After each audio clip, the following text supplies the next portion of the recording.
Dans cette vidéo, je vais présenter la saisie des frais payés par les membres pendant une séance. Comme on l'a vu dans une vidéo précédente, l'application SIA Tontine permet de saisir des frais fixes et des frais variables. Les frais fixes sont à payer par tous les membres à une période définie, tandis que les frais variables sont à payer occasionnellement. Ils doivent être explicitement demandés aux membres qui doivent les payer. La fenêtre de gestion des frais affiche deux blocs, à gauche les frais fixes et à droite les frais variables. À gauche de l'écran, on a donc une table qui va afficher la liste des frais fixes à payer pour cette séance.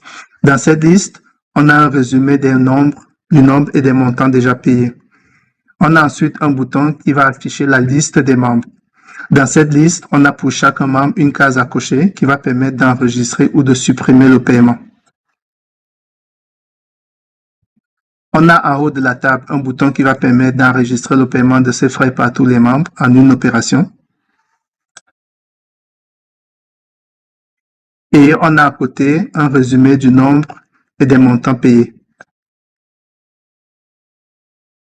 On voit que ce nombre se met à jour en fonction de l'enregistrement des paiements.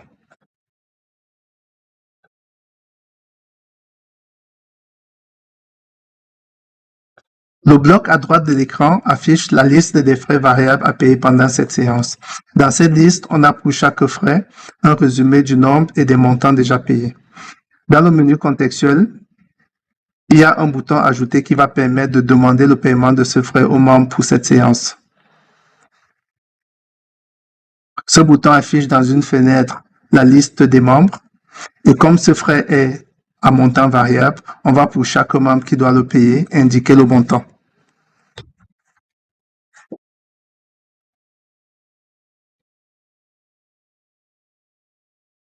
Ce montant, bien sûr, peut être modifié.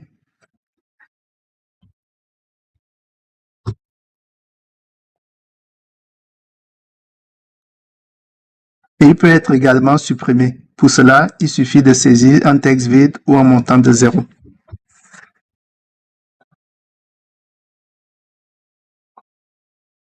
La case à cocher en haut et à droite de la table permet, lorsqu'on saisit une nouvelle demande de paiement, d'indiquer si le montant en question est déjà payé ou non. Le menu contextuel dans la table contient un item règlement qui permet d'enregistrer le paiement des frais déjà demandés aux membres.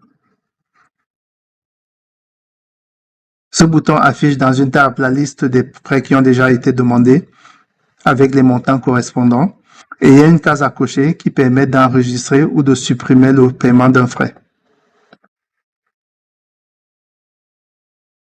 En haut et à droite, on a un résumé du nombre total de paiements effectués et des montants correspondants. Le troisième bouton dans le menu contextuel de la liste des frais variables va permettre de définir une date limite pour le paiement des frais. Ce bouton ne sera présent que pour les frais pour lesquels le montant n'est pas fixe. Il va afficher dans la page une zone avec un bouton plus qui va afficher une fenêtre dans laquelle on va pouvoir définir le montant total à payer et la dernière séance à laquelle il faudra avoir payé ce montant. Une fois qu'une date limite est définie, cette zone va afficher la liste des membres avec pour chacun le montant déjà payé et le montant restant à payer.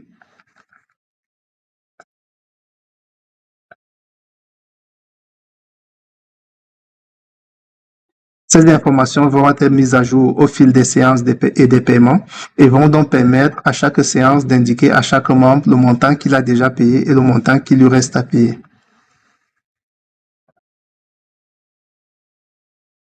Le montant total à payer et la dernière séance peuvent être modifiés.